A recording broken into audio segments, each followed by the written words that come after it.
Qui viendra m'appeler ce matin? Qui viendra prendre son téléphone, composer le numéro et me dire ce qu'il a envie de me dire au sujet de l'Olympique de Marseille ou autre, hein, d'ailleurs, parce qu'on a vu tout à l'heure, ça parlait de problèmes de couple. Je suis pas vraiment spécialisé, mais vous faites ce que vous voulez, c'est à vous la parole. Vous voulez me parler d'un autre sujet que l'OM, vous pouvez parler foot sans parler de l'OM aussi. On est là pour ça, on est là pour vous, en fait, tout simplement dans cette partie. Un premier auditeur est là et c'est Charlie. Salut Charlie. Salut Romain. Charlie Goyard, Charlie Bobine. Charlie Goyard, ouais. C'est ça. Charlie Goyard, bien sûr, le fidèle. La fidélité par excellence. Il y en a quelques-uns comme toi, mais il n'y en a pas beaucoup. Ça va? Bah écoute, ça va. Un peu déjà en stress par rapport à ce qui nous attend demain après-midi, mais écoute, on va essayer de respirer un bon coup et d'aborder cette rencontre, cette finale du championnat face à un concurrent direct de la meilleure des manières possibles.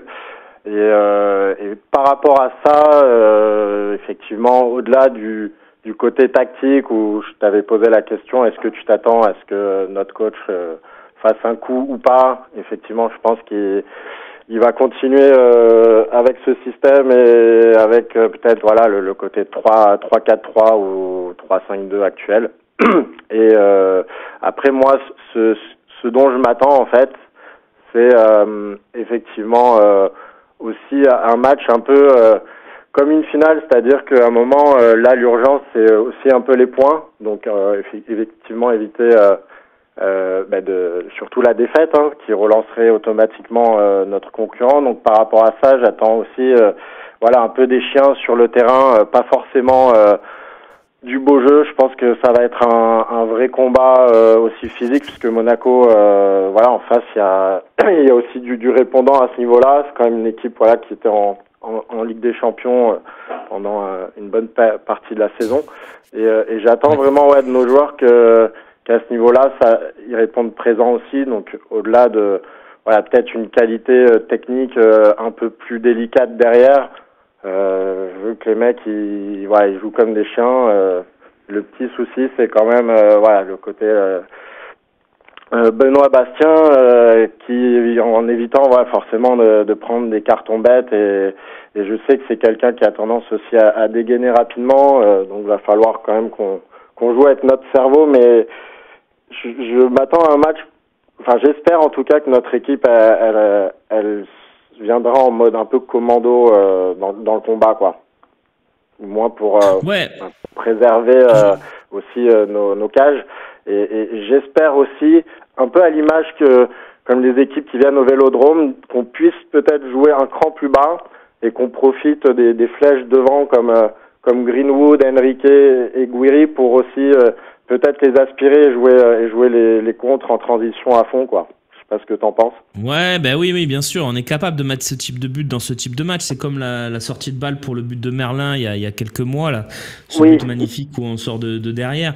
C'est exactement ça. Après, on n'était pas vraiment bloc bas. On était bloc médian bas par séquence. Et on a aspiré un peu nos adversaires sur des sorties de balle. Effectivement, c'est des choses que tu peux pas voir contre Reims, contre Auxerre, contre Toulouse. Voilà, tu peux le voir. C'est très difficile. On l'a fait 2 fois contre Toulouse déjà, mais 2 belles sorties de balle avec prise de profondeur. Mais c'est difficile. Déjà, avec Mopé, c'est très difficile. C'est factuel. Mais c'est vrai que si tu ajoutes un joueur offensif avec du poids devant, tu peux arriver à leur poser des problèmes dans ce secteur-là. Il faudra aussi penser qu'on va jouer bloc haut par séquence, parce que Monaco a le même plan de jeu. Donc Monaco, ils vont vouloir te prendre en contre, hein. Ils l'ont dit même en conférence de presse hier, donc il y a 0 surprise. Mais oui, je suis d'accord. Après, sur Bastien, je ne sais pas si tu seras d'accord avec moi, mais depuis l'énorme craquage de Longoria, tout corrupt, machin, là, j'ai l'impression qu'il n'y a plus de dinguerie contre nous. C'est bizarre, hein? Par exemple, le match à Reims, pour moi, il y a quand même, on est mené 1-0. Pour moi, il y a un penalty sur Greenwood qui peut te permettre aussi de revenir dans le match. Sur leur deuxième but, j'ai quand même le souvenir d'un Dedic qui vole. Il y a un gros contact. ça peut ne pas siffler, mais encore eu l'impression que toujours c'est un peu dans le même sens, c'est que c'était quand même Monsieur Delageau. Bon, ça joue forcément, on était en dessous déjà, mais c'est vrai que il y a quand même des choses. On continue quand même chaque week-end à voir des trucs, par exemple le dernier match à Lens contre Saint-Etienne. Enfin, je trouve qu'il y a quelque chose d'assez récurrent. C'est le niveau général, ça. Un autre débat. Ça, c'est le niveau général. Mais moi, tu vois, par exemple, Reims, j'ai le même avis que toi sur le penalty de Greenwood. Exactement le même. Je l'ai dit à l'antenne. Et on m'a dit, ouais, mais regarde, on est 4. Il y en a 2 qui trouvent que bon, c'est pas obligé de le siffler. Je dis, bon, d'accord, ok. Donc, du coup, on n'est pas sur une erreur manifeste, etc. J'entends l'argument. Voilà. Donc, pour moi, on n'est pas sur une dinguerie. Mais c'est vrai. Ce que tu dis est vrai. Je suis d'accord avec toi. Mais je trouve qu'il n'y a pas rarement une VAR cette saison dans ces situations-là qui va appeler l'arbitre du centre pour lui dire attends, viens voir les images. Mis à part effectivement à Lens en fin de match sur la dinguerie sur Nadir où là bon c'était tellement flagrant que fallait quand même faire quelque chose, mais voilà, ça aurait très bien pu ne pas être fait d'ailleurs. Ça va rarement dans notre sens. Bon après voilà. Ouais, mais je suis d'accord. Bon, écoute Charlie, on va garder le moral. Par rapport aussi à ce que tu disais sur Léo Balerdi, alors effectivement, forcément il va nous manquer. Là, il se dit qu'il aurait déjà repris un peu la course et que éventuellement peut-être il pourrait jouer les 3 voire les 2 derniers matchs. Donc on s'orienterait pas forcément sur une fin de saison définitive. Et après, quand même, on peut à un moment espérer que Ramos puisse aussi prendre un peu le relais, quoi, parce que je crois que ça fait partie quand même des gros flops aussi du dernier mercato. On en pâtit aussi, je trouve. Ouais, après c'est pas flop par la qualité du joueur, mais c'est flop par la disponibilité. Oui, si tu recrutes un mec et qu'il est titulaire à l'infirmerie, bon, ça sert pas à grand chose, quoi. Charlie, on va prendre un autre auditeur juste après toi, mais mais reste 2 secondes sur Balerdi et le plan. Effectivement, on n'est pas sur une énorme blessure au genou, mais il y a une blessure, donc faut pas forcément prendre un risque énorme non plus, mais oui, je suis d'accord avec ce que tu dis et de ce que je sais, le plan A, c'est-à-dire le meilleur des cas et le plan qui est espéré, c'est qu'il soit à Lille. Il soit au déplacement à Lille, qui sera début mai. Ça, c'est le plan rêvé du staff médical et c'est l'objectif en tout cas du staff médical, c'est le plan A. Ce serait plutôt une bonne nouvelle. Ça serait une extraordinaire nouvelle, mais souvent cette saison, on a eu des plans A dans l'esprit du staff médical avec les infos qu'on a en interne, encore une fois. Hein.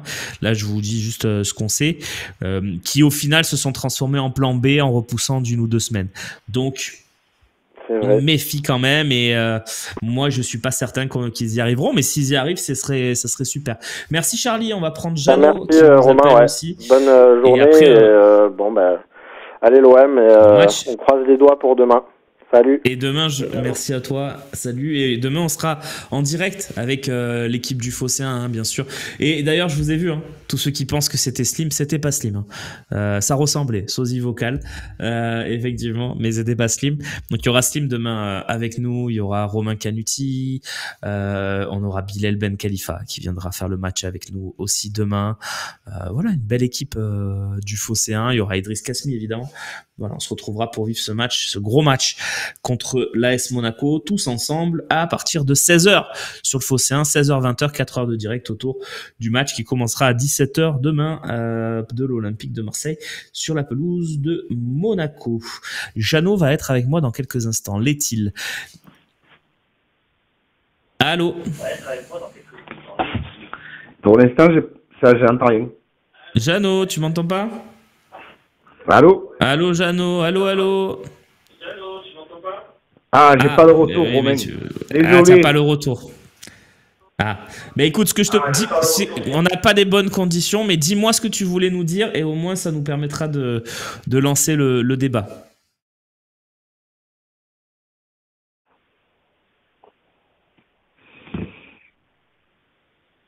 Ouais, moi j'espère qu'à Monaco, on va pas se prendre une toile, en fait, parce que On parle beaucoup de notre attaque, tu sais, mais j'ai vu l'effectif, là, j'ai revu l'effectif de Monaco, ils ont une attaque et un milieu offensif de folie, quoi.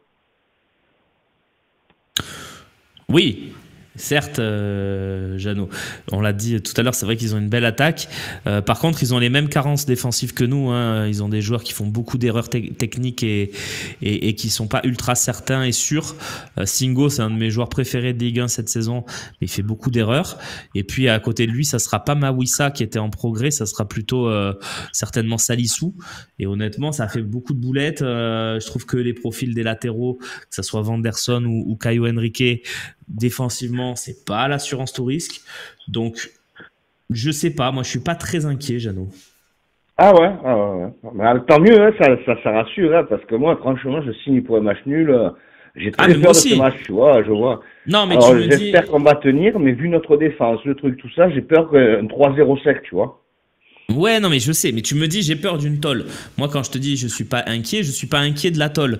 Je te dis pas qu'on va les battre ou même qu'on va faire match nul. Je crains pas la déroute. Voilà. Maintenant, effectivement, ça va être un match important. Regarde le match aller, on gagne 2-1. Je pense pas que Monaco il rentre à la maison en se disant on s'est fait dérouiller. Pourtant, ils ont pris 0 points. C'est un truc qui pourrait nous arriver. C'est ça que je te dis. Ah ben, heureusement, c'est le football, quoi. Heureusement, hein, on a toutes nos chances au départ. Mais voilà, une petite crainte avec.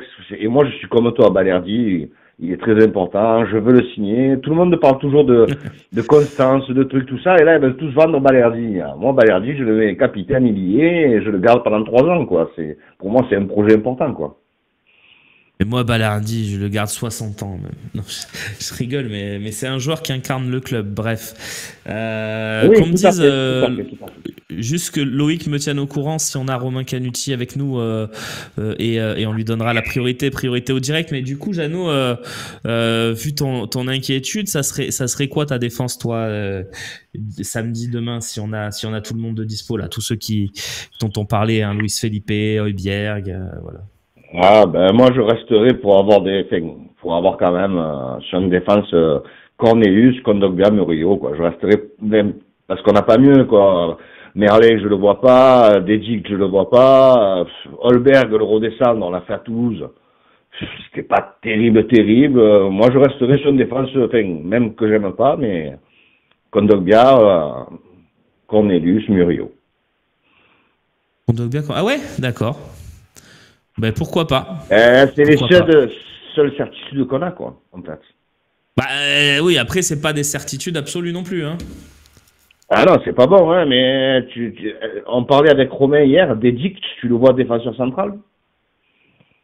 Bah, il l'a déjà fait dans son club, donc le problème c'est que De Zerbi ne le voit pas. Donc enfin le problème, ce qui fait qu'on n'en parle pas, c'est que De Zerbi l'envisage pas. Pour l'instant, il lui a jamais donné ce rôle. Donc, pour moi, c'est pas un débat. Mais oui, pourquoi pas. Écoute, je te remercie beaucoup, Jeannot, d'être passé nous voir. Merci beaucoup, Romain. On va se connecter avec la commande. Bravo à Loïc. Ciao. Et bravo à Loïc, bien sûr. Grand Loïc, comme on l'appelle. Romain Canutti est avec moi. Est-ce que tu m'entends, Romain? Oui, je t'entends très bien, Romain. Ravi de te retrouver. Mais on te voit, dis donc. Ben oui. Mais c'est magique. Il y a des cyprès derrière toi, les fameux. Les fameux cyprès. Derrière moi, voilà, on respecte le protocole. Donc du coup, je suis face à l'entraînement, ouais. Mais tu n'as pas le droit. On rappelle, Romain, tu n'as pas le droit de filmer l'entraînement en direct. On n'a pas le droit de streamer l'entraînement. C'est ça. C'est des conventions aussi voulues par les autres journalistes qui diffusent les images. Donc je peux faire un peu le malin là une fois. Pour vous les montrer, et puis après on va se faire taper sur les doigts, ça sert à rien. Oui, voilà. Donc, juste pour vous dire. Noël, Romain. Oui, dis-nous. Eh ben, écoute, je suis par contre à 20 mètres de moi. Il y a Pablo Longoria et Mehdi Benatia qui assistent à l'entraînement et qui ont discuté là avant que l'échauffement commence, qui ont discuté un peu avec Roberto De Zerbi. Évidemment, on n'est pas dupe. Ils peuvent se voir à tout moment de la journée. S'ils le font sur la demi-heure où on est présent là, c'est pas pour rien, c'est pour montrer justement qu'ils sont à fond derrière lui. Mais voilà, donc évidemment, petit exercice de communication, je le disais, soyons pas dupes. Ça fait partie du jeu. Voilà, mais évidemment, bonne ambiance. Enfin voilà, ils étaient contents de se retrouver. Et on sait aussi, Romain, on sait aussi que pardon, je te coupe, mais le temps nous est peut-être compté. Je ne sais pas ta situation exacte, mais on sait aussi que ça va, alors tant mieux. On sait que la situation, la présence des joueurs parfois peut aussi être un outil de communication. On fait sortir tel joueur, on le fait pas sortir, on le laisse aux soins, etc., pendant le premier quart d'heure justement. Ben là, on va en parler, bien sûr. Mais parlons-en tout de suite. Oui, non, justement, parce que. Ouais, excuse-moi, parce que là. Non. Alors, les infos. Tu n'étais pas au bon endroit, c'est ça? Ouais, il y a quelqu'un de la sécurité qui était pas au courant, c'est pas grave. Alors, je vous ai dit aussi, il y a Fabrizio Ravanelli. C'est moins important que les joueurs, on est d'accord, mais il est là. Ça reste important, la signature des joueurs, elle est importante pour l'OM. Voilà. Alors, du coup, Romain. Ce qu'on va faire, on va faire un petit jeu et je vais faire participer le chat. Vous allez me donner des noms de joueurs et je vous dis s'ils sont là, s'ils font les exercices comme tout le monde ou si je ne les vois pas. Voilà. Écoute, on a préparé ça tout à l'heure avec le chat déjà. J'ai 3 noms à te citer. On s'est mis d'accord avec le chat. Donc Amine Gouiri. Amine Gouiri est là. Ah, bonne nouvelle. Luis Felipe Ramos. Luis Felipe est là et je l'ai vu s'entraîner, jongler avec Luis Enrique en début de séance. D'accord, voilà, il a touché le ballon. Jeune apparence. Voilà, on vous proposera de toute façon la séquence sur les réseaux sociaux du Phocéen en story Insta pour être précis. Mais voilà, on l'a. Okay. On nous demande Pierre. Vas-y. Pierre-Emile Højbjerg. Pierre-Emile Højbjerg aussi, je l'ai vu. Où tu es mon beau Pierre-Emile. Je veux le revoir, je l'ai perdu en visuel. Je l'ai vu, mais je le vois plus. Il est là, il est là-bas, il est caché derrière Pancho, mais tout va bien. Ah, il y a Pancho aussi pour renforcer la défense, ça peut être utile. Wow. Question sur. On a Moumbagna. Attends, je te les donne. Moumbagna, Harit, Mbemba aussi, on nous demande. Alors, Moumbagna, je l'ai vu. Moumbagna est là. Oui. Moumbagna est là, ce qui est un petit événement, parce que là, c'est séance complète. J'ai du mal à voir Amin Harit. S'il est là. Écoute. Amin Harit est là. Tant mieux. Pas de Chancel, par contre. D'accord. Benasser, on nous dit qu'il est absent. Tu confirmes? Et Benasser, je ne le vois pas. Alors, on va dire il est facilement reconnaissable au niveau du short. Non, pas de Benasser, effectivement. Oui. Apparemment, il aurait petit souci de santé. Rien de grave, mais qui l'empêcherait de faire cet entraînement. Voilà. Donc, à surveiller ça, Romain. Hein, c'est ça, pas de Benasser. Pas de Benasser. Est-ce qu'il y a d'autres absents? Le jeu est sympa, mais on peut peut-être aller droit au but. Non, écoute, je pense qu'on a tout le monde.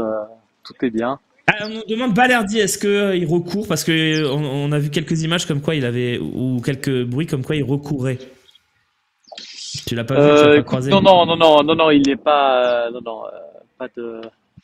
Pas de Léo. Alors ça c'est petite info, mais alors vraiment c'est juste. Vas-y, parce que j'en ai donné une aussi, mais on va voir si ça se recoupe. Non, il y a des amis à lui qui sont venus à Balerdi là pour un peu lui remonter le moral, ses amis d'Argentine, parce que il est évidemment très déçu et au fond, fin de saison, il est blessé, il se retrouve à l'écart du groupe. Enfin voilà, dans l'impossibilité d'être avec le groupe. Et du coup, il y a des amis à lui d'Argentine qui sont venus. Voilà. À surveiller quand même, Romain. Je l'ai donné comme une info. Allez, c'est mon info à moi, quoi. Elle n'est pas totalement recoupée. J'ai eu qu'une source sur ce sujet. Donc, on va creuser ça ces prochains jours. Et un plan pour le récupérer, en tout cas un plan médical pour le récupérer peut-être d'ici la fin de saison. Voilà. Que tout n'était pas totalement cuit. Pardon. Et que même le plan A, le plan magnifique et rêvé du staff médical, ça serait de l'avoir à Lille dans un mois. Voilà. C'est ça, le début du mois de mai. Donc, voilà, il est pas non, parce que tu disais fin de saison, tout ça. Donc, j'ai les mêmes échos. Ok. Bon, après, Après, ça reste, voilà, c'est sûr, c'est bon. Il sera là sur la pelouse à Lille. Juste pour info, pour Bennacer, j'ai eu temps, vu votre alerte, de checker un peu. Alors là, pas checker, hein, mais on est venu m'apporter l'info qu'il fallait. Il a une gastro. Voilà, c'est ce que je disais, petit souci médical sans gravité énorme. Voilà, je le disais pour pas dire qu'il se. Voilà. Bon, non, mais il y a pas de honte, ça arrive à tout le monde. Sûr. Voilà. Bien sûr. J'avais gardé un petit secret médical, voilà. Bon. C'est pas... Non, mais en tout cas, on espère quand même qu'il soit là demain, parce que ça reste, malgré tout, là, quand t'as une gastro pour jouer au foot, c'est pas simple. Donc, ça peut modifier quelques plans. Tu vois, par exemple, le plan Højbjerg de la défense centrale. Si jamais t'as pas Bennacer, ça peut quand même rebattre les cartes, tu vois. Ouais, non, totalement. Là, j'observe en même temps, hein, Romain, ils sont sur un petit exercice classique de conduite de balle. Rien de méchant. Voilà, et quelqu'un qui siffle, tout va bien. Dispersion. Ok, bah écoute, merci pour toutes ces infos, Romain. N'hésite non, pas. Et c'est surtout intéressant de voir, de voir Moumbagna avec tout le monde là, à voir s'il était là pour l'échauffement et qu'après, quand des choses sérieuses vont commencer. Romain, il était sur le banc. Romain, il était sur le banc. Oui. Donc c'est qu'il est quand même capable de faire 2-3 trucs, tu vois, je pense. De faire 2-3 trucs, effectivement, tu as raison, mais c'est quelque chose de le voir. Ouais, mais c'est comme Mofi. De le voir avec Mofi a fait quelques séances de groupe et puis il a de suite fait du banc avec Nice. C'est petit à petit, tu vois, mais il est rentré, il a rejoué, donc bon, je pense que c'est assez comparable. En plus, ils ont des physiques assez comparables aussi en termes de puissance athlétique, donc je pense que c'est très très comparable les deux situations. Même si le niveau est pas le même, hein, évidemment. Quoique, on sait pas, on n'a pas vraiment tout vu de Moumbagna. Ouais, il a beaucoup moins montré que Mofi en Ligue 1 jusqu'à présent, faut le dire. Ouais, c'est vrai. Mais bon, il était à Bodo Glimt, hein. Bodo Glimt qui a battu la Lazio 2-0 en quart de finale de Ligue Europa hier soir. J'ai vu ça, j'ai vu passer une petite vidéo de l'état du terrain, je sais pas si tu l'as vu. Ah oui, la neige là. Eh oui, c'est sympa. Donc, forcément, ça les a bien tenus. Ok, bon, mais merci Romain. On va suivre cette conférence de presse avec impatience parce que on a quelques infos, mais on a besoin de confirmation, on a besoin d'en savoir plus pour Bennacer, etc. Donc, on suivra ça sur le Phocéen à partir de 13h30 en live texte et très rapidement dans la foulée avec les meilleurs extraits vidéo, les meilleurs extraits texte également. Merci pour ta disponibilité, Romain, et à très vite dans l'OM Café. C'était un plaisir de t'avoir en direct. Et tu es remercié aussi par le chat. Ah oui, il part très vite. Hein. Merci. Tchouk. Allez, ciao. Ça c'est Romain. Ah, il est de retour. Romain. Mais non, mais j'étais là. C'est juste il y avait Pablo Longoria qui passait derrière moi. Ah, mais pourquoi tu ne l'arrêtes pas à le parler? Ah bon, on l'a pas vu. Bon, c'est comme ça. C'est tant pis, c'est dommage. Il veut pas nous dire un mot, Pablo? Non, il est parti là. Ouais, non, mais je sais. Je déteste quand je suis en duplex et qu'on me fait ça aussi. Tu veux pas nous attraper quelqu'un? Oh, fais-nous parler Bennacer là. Qu'est-ce que tu fais? Bon, merci Romain en tout cas. Il est là. Bon, allez, à toutes les copains. À très vite. Et voilà, merci beaucoup Romain Canuti. Ce que je vous propose, on se fait un temps additionnel, mais 3 minutes maximum. Ça vous va? Allez, je vous remercie pour tous ceux qui étaient en direct avec moi pendant cette émission, que ce soit sur YouTube, sur Twitch. Merci à Loïc Lachaud, Romain Canuti, à nos appels du jour, Charlie et Jeannot. On va se couper genre 20 secondes et on reprend pour 3 minutes de temps additionnel maximum. C'est parti.